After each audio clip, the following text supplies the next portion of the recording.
Kota Cilegon sebagai salah satu kota di Provinsi Banten. Kota yang berada di ujung barat laut Pulau Jawa di tepi Selat Sunda ini sejak dulu sudah terkenal sebagai kota baja. Karena kota Cilegon merupakan kota industri penghasil baja terbesar se-Asia Tenggara. Kota yang memiliki wilayah seluas 175 km persegi ini terus tumbuh dan berkembang. Selain memiliki banyak potensi, kota Cilegon juga memiliki banyak permasalahan yang harus segera diatasi, mulai dari pengangguran, pendidikan, pelayanan kesehatan, ekonomi, dan lain sebagainya. Tentu saja hal ini sudah disadari oleh wali kota dan wakil wali kota yang baru, Heldi Agustian dan Sanuji Pentamarta, melalui visi, misi, dan janji-janji kampanye yang kemudian dituangkan dalam program kerja, mengajak kepada semua pihak yang ada di kota Cilegon untuk turut bahu-membahu, bekerja bersama untuk dapat segera mewujudkan masyarakat kota Cilegon yang baru, modern, dan bermartabat.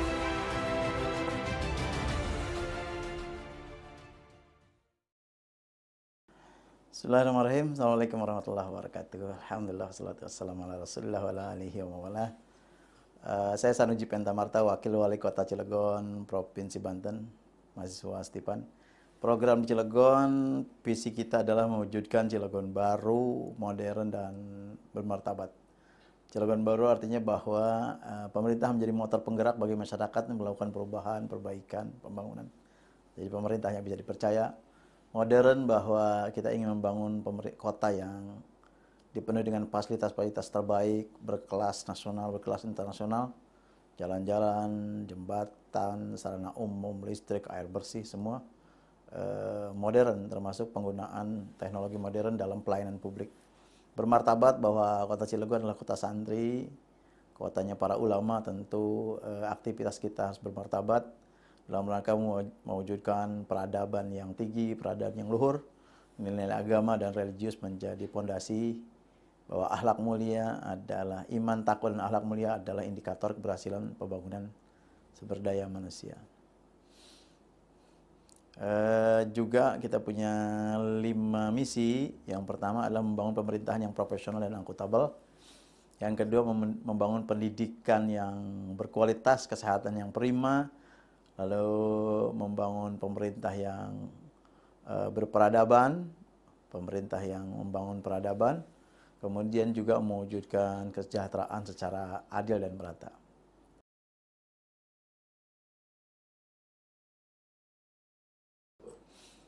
Ya, Cilegon adalah kota industri, kota baja karena ada Krakatau Steel. Juga Cilegon adalah sekaligus kota religius karena memang masih banyak pondok pesantren, lahir ulama-ulama besar. Sejarah Cilegon adalah sejarah perjuangan kemerdekaan dari para santri, kiai, pesantren-pesantren besar, organisasi Islam besar masih ada di Cilegon, walaupun Cilegon adalah kota kecil. Nah, oleh karena itu ke depan Cilegon harus menjadi kota industri yang aman, nyaman, kota kecil di mana kepentingan pemerintah pusat, industri yang sebagian besar adalah industri strategis, baja, listrik, kimia, kemudian BBM, pelabuhan Merak, penyeberangan, pelabuhan Pelindo, pelabuhan logistik. Jadi menjadi industri yang strategis. Oleh karena itu pemerintah kota dan masyarakat Cilegon menjadi siap menjadi masyarakat industri. Ya, menjadi masyarakat industri tentang sumber daya manusianya sangat kompatibel, kotanya aman, nyaman, bersih, daya dukung jalannya, air bersih, listriknya menjadi cukup sehingga kepentingan pusat di Cilegon menjadi aman, dan tentu industri yang begitu banyak memberikan pengaruh langsung terhadap kenaikan kesejahteraan masyarakat Cilegon, saya kira itu.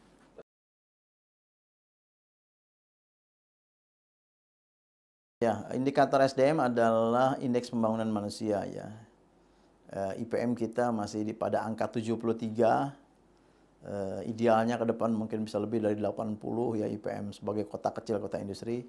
Saat ini masih 73.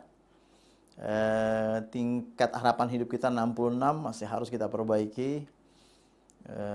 Lalu kemudian pendapatan per kapita masih 13 juta per kapita per tahun.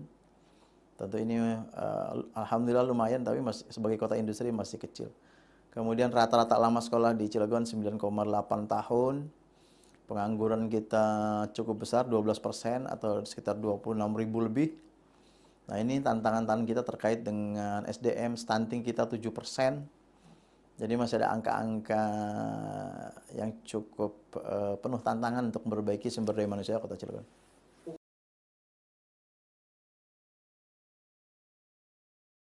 Ya, upayanya tentu meningkatkan pendapatan dan penghasilan untuk memperbaiki kesehatan manusia, sumber daya manusia di sektor kesehatan, maka pendapatan penghasilan harus kita perbaiki. Kemudian juga kita memperbaiki taman-taman kota agar komunitas-komunitas tumbuh, komunitas olahraga semakin baik, jalan-jalan kita layak untuk pegoes, untuk pejalan kaki, untuk manula, sehingga kota kita nyaman, bersih, indah, dan orang bisa berolahraga 24 jam di taman kota yang nyaman, yang aman. Kemudian kita juga membangun beasiswa full sarjana, 5.000 orang, 1.000 per tahun untuk beasiswa full sarjana, sehingga anak Cilegon punya kesempatan untuk kuliah di kampus-kampus terbaik. Ke depan mereka bisa pulang ke Cilegon dengan kemampuan sumber daya manusia yang terbaik.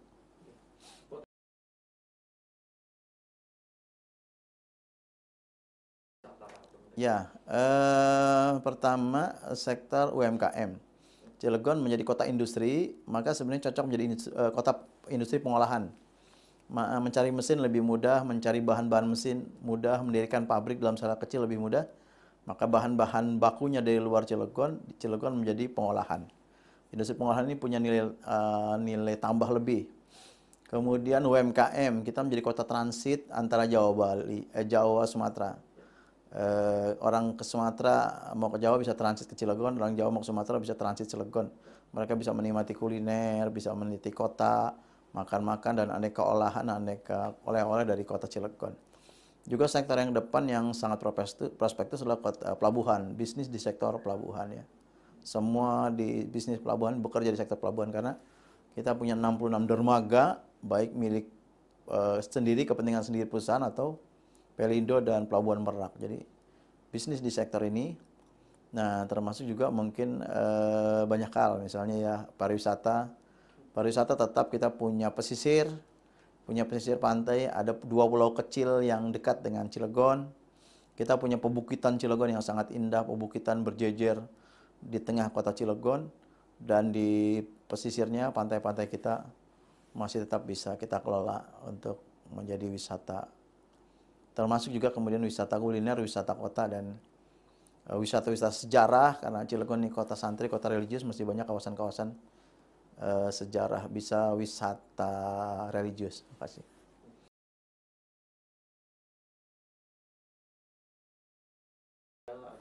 Ya, pelayanan publik, misalnya pelayanan kependudukan, kita termasuk daerah yang dianggap cukup baik oleh Kemendagri terkait dengan layanan kependudukan. Layanan kependudukan kita gratis, 24 layanan gratis. KTP sekarang bisa sehari jadi, bahkan tidak sehari sudah jadi. Dan orang buat KTP sekarang bisa online. Pelayanan administrasi kependudukan yang 24 macam itu sudah bisa online semua. Itu salah satunya ya. Kecamatan dan kelurahan kita bekerja baik melayani masyarakat, perekaman KTP dan sebagainya, administrasi kependudukan bisa kita lakukan dengan cepat. Bidang-bidang lain pendidikan, kita sedang kemarin membangun 12 SMP baru karena ketersediaan ruang kelas dan kelas baru, unit sekolah baru masih minim. Kita mendirikan 4 SMP negeri baru. Ya, di periode kita ini yang baru 9 bulan kita mendirikan 4 SMP negeri baru untuk bisa menampung anak-anak kita.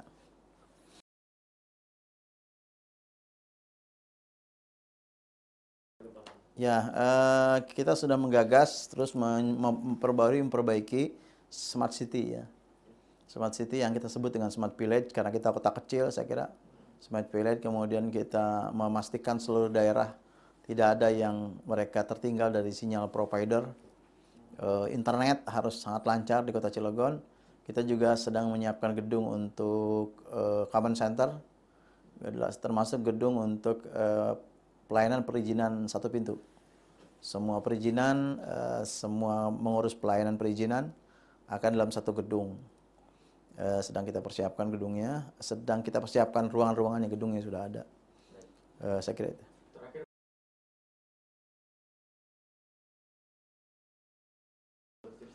Ya, pembangunan Kota Cilegon yang pertama tentu kuncinya adalah pada pemimpin yang jujur, pemimpin yang sungguh-sungguh mencintai rakyatnya, memberdayakan seluruh sumber daya manusia di Kota Cilegon. Yang kedua kuncinya adalah aparatur. Mari aparatur melakukan reformasi diri. Mari kita membenahi aparatur, mereformasi aparatur yang lebih terbuka, yang lebih transparan, profesional, akuntabel. Korupsi harus kita hentikan, jual beli jabatan tidak boleh lagi terjadi. Suasana kompetitif dengan kinerja, kemudian kompetitif dengan kompetensi kinerja itu menjadi penting tolak ukurnya. Lalu kemudian mari kita menjadi pelayan masyarakat. Ya, ini adalah ibadah kita, amal kita melayani masyarakat. Masyarakat bahagia, masyarakat senang dengan pelayanan kita itu lebih mahal dari amal-amal apapun, itu sangat mahal nilainya. Kemudian kita berharap bahwa komunikasi kita dengan pemerintah pusat makin baik. Karena Cilegon ini kepentingan pusat begitu besar. Ada kawasan strategis Krakatau Steel, ada Indonesia Power yang menyumbang 15% listrik Jawa Bali. Ada Pelindo, ada pelabuhan penyeberangan Merak, ada industri kimia, jadi kepentingan nasional Indonesia berada di Cilegon. Kita ingin kepentingan itu aman, nyaman, dan tentu memberikan pengaruh langsung kepada secara cepat kepada peningkatan kesejahteraan masyarakat Cilegon. Saya kira itu. Terima kasih.